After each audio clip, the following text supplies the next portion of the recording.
My mother's parents escaped from Germany to England in August 1939. My opa started to record the family history as best he could.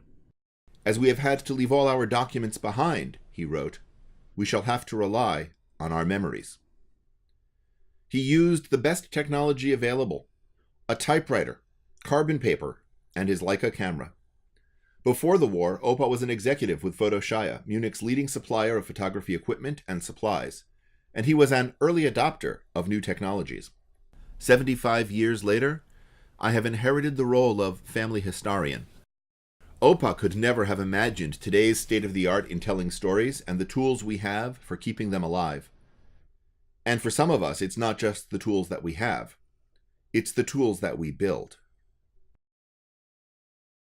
My father's father, Abe Green, was a larger-than-life figure. One of the most successful demolition contractors in New York City, he was profiled in the November 1946 issue of Cosmopolitan magazine. I exchanged legal paperwork with Hearst, which grants me permission to post the article on my website, but I can't quote it here. I can tell you the article talks about many of the odd things the demolition crews found.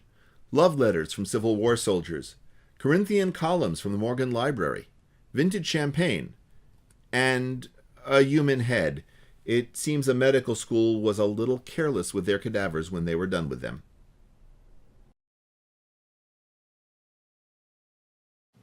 Mrs. Ida Green of 99 Clinton Street and her husband had her sister Jenny Levine arrested yesterday and arraigned as a refractory and wayward girl. Mrs. Green said that Jenny was 16 years old and that 2 months ago she ran away and has been living with Joseph Rosenberg. Jenny said that she was 21 years old and had become tired of working for her elder sister. Joseph Rosenberg, who had been arrested on a charge of abduction, said he was willing to marry the girl, and Jenny said that she wanted to marry him. Justice Taintor remanded them, and today they will be married by a rabbi in the Madison Street Station House. In June 1940, my opa was ordered, as an enemy alien in Britain, to report for internment. He was sent to the Onken camp on the Isle of Man, while my grandmother was left alone in London. She kept every letter he wrote her, but the letters were badly water-damaged in storage.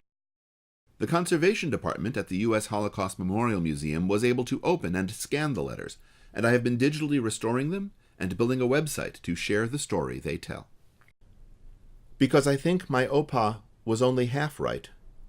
We must rely on our memories, but in turn, our memories must rely on us.